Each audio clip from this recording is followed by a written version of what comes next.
Hey everyone, and welcome back to another Ever Crisis tier list. Today we're going to be going over really the only character from the First Soldier crew that has a head on their shoulders, none other than the professor himself, Matt. Matt is easily one of the most versatile characters we have right now in the game, and I would say from at least what I've seen, the most popular First Soldier character that we have right now. But who knows, maybe your opinion might be different, so let's get into the tier list.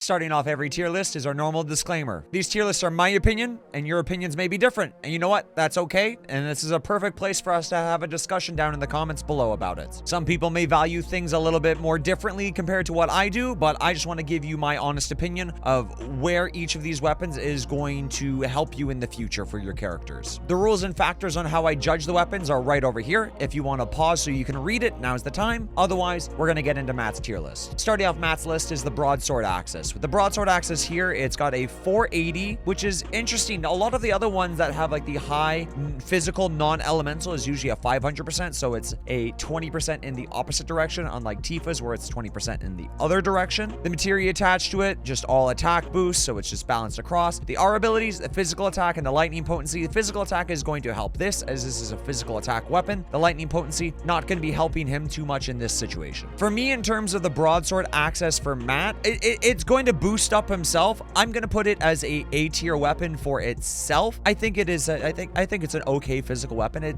Matt is not meant really to do physical damage yet. Yeah, he's gonna get some decent physical weapons later if we get the same kind of weapon that we had in the closed beta. But for now, I'm gonna put the broadsword axis as a good sword for himself. He's got much better ones. You're gonna use Matt for different things. In terms of the R abilities, using it as a sub weapon, it is fantastic. This for Murasama, this is Cloud's best sub weapon for Murasama in the game currently. That physical attack up pairing beautifully over there, as well as the lightning potency. Oh, it's right now this is on my wish list. I want to pull at least one of this so I can start boosting up my Cloud a little bit with it. With the Orthodox Raven here, we're switching over to the water magic AoE side of the weapon. Okay, the materia, again, magic attack boost all the way down, so you're just going to hit harder with your materia. Okay, boost HP is very, very nice. Water elements, this is going to be helpful against Ramu fights if you're missing a couple of the other water materials. Good for AoE clearing. The boost HP is nice. For me, I still think the Orthodox Raven, elemental, AoE, boost HP, I'm just going to put it as a tier weapon. These two are slightly similar. They're not going to do anything crazy. I love the AoE. I love the boost HP on top of it. So as one of it's either his main or his offhand, I just think it's an A tier. He has much better main hand weapons. Substats, you're not going to go wrong with elemental boost and HP. Okay, anything that you're going to go for. So if you're now rocking Cloud's water sword and you want that HP and you want that water potency, Matt's got some really good sub weapons. With Absolute Royal here, we're going to go into another magic AoE, this time being ice. Materia side of things, the sigil boost is now where I'm having trouble. I've rated sigil boost a lot higher for certain other materias. The magic attack up, this is going to be great if you're trying to do like ice damage. We'll get to the sub weapons a little bit. It's going to boost his snowstorm up a lot, and then just it's going to boost the snowstorm up a lot, and I love the sigil break. For me, honestly, it's higher than an A. It's like an A plus minus. I will still put it into the A plus tier because it is better than the Orthodox Raven because it has the sigil boost on top of it. The HP,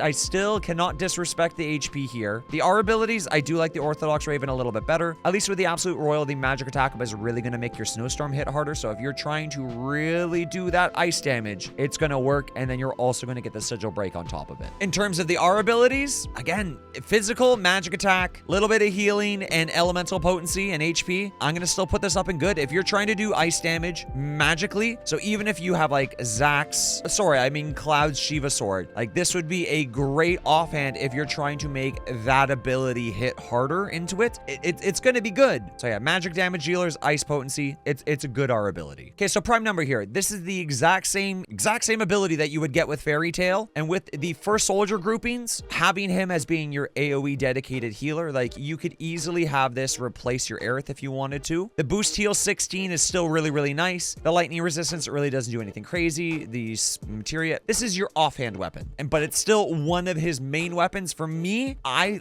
like prime number. I think prime number is my favorite Matt weapon purely because how much I love Fairy Tail for Aerith, and it's going to do the exact same thing for those First Soldier teams. In terms of it being a sub weapon now, like for it to be okay, and you're gonna have it leveled up, so at least it's still gonna be a good sub-materia. Though the 16s, I'm just not a fan of the 16 R abilities for a sub weapon. If you want to put it as a sub weapon, it needs to have like a 24 minimum. If it's a 32, you bump that thing up so much higher.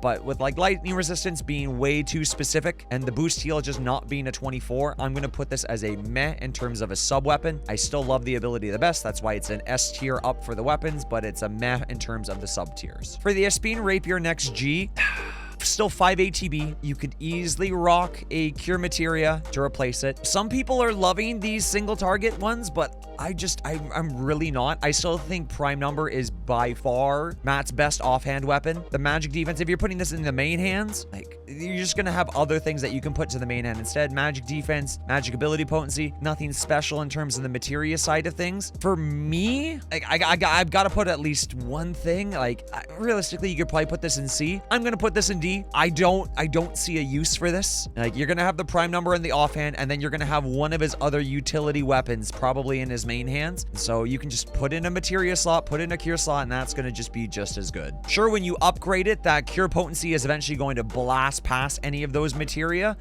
No, I'm still gonna consider it Matt's worst weapon. With it being his worst weapon and it also not having any sort of crazy R abilities, I am also gonna be putting it into the meh for the sub weapons. Chances are you're probably not gonna build this up. Chances are you're not looking for 16 magic defense or the boost ability potency for a 12. It's just you could be getting HP, you could be getting attack, physical, magic, you could be getting something at a 24. That's just gonna be a much better sub weapon. For the core defender, we're gonna continue this whole defensive line of the last two weapons. So we have magic defense increased medium for your entire team. Okay, I love that it's the medium potency for your entire team. Love a good AoE. The R abilities on this one, magic attack.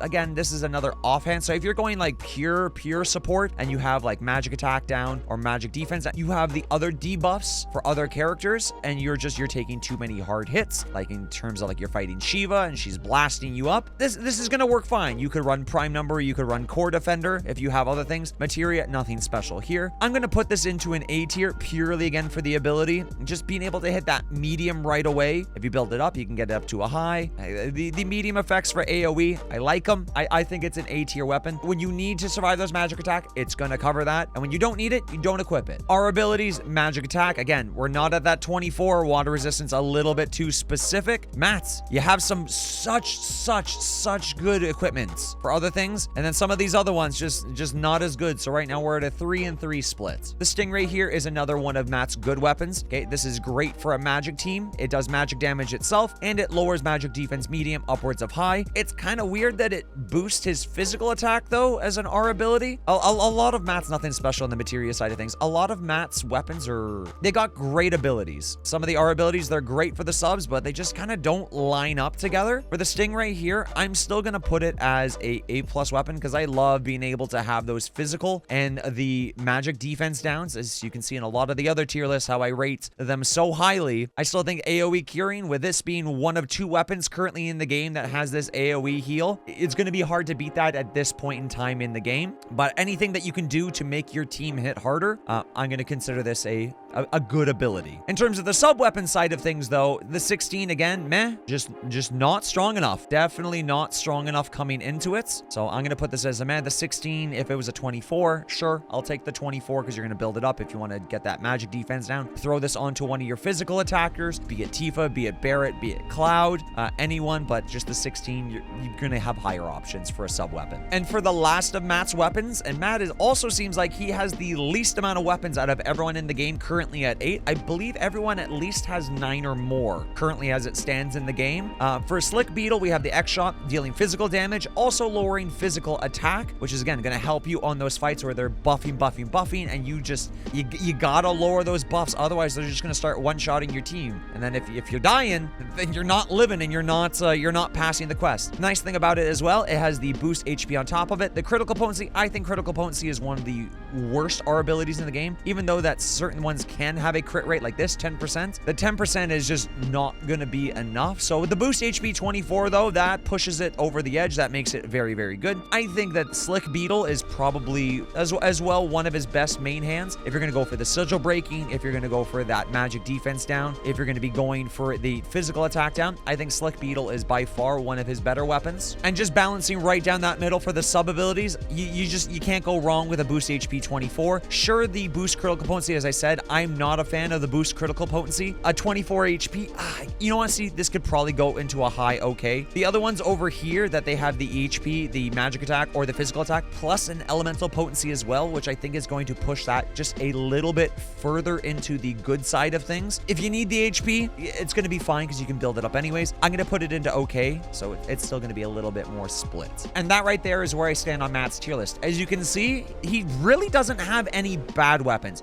You can make his D tier weapon, you can make it still work. If that thing is over boosted a lot, that thing is going to cure really, really hard. Okay, it's going to by far bypass a materia, but if you're going to pick a worst weapon out of everything that Matt can equip, I'm going to definitely keep the rapier down there and prime number at the top because we just only have so much access into that AoE healing. It's the same as Fairy Tail, so if you can get that healing stat up, he's going to heal pretty damn well for your team. Again, if you agree or disagree, let me know down in the comments below. I love these conversations that we're having throughout all of these tier lists so far. It's interesting to see what people really like and what people don't like and what we agree on, okay? So keep letting me know. What are your thoughts so far? If you're enjoying these tier lists, don't forget to subscribe. It really helps the channel grow, and I greatly appreciate it. I also stream over at Twitch, at twitch.tv/longtimetwitch. Link in the description down below. As it stands right now, we have one more tier list coming up next, which is Lucia's, the final character of First Soldier, until Young Sephiroth comes out, which seems like he should be the next character for us. Hopefully comes out sometime in the next week. Thanks so much for watching, everyone, and I'll see you in the next one.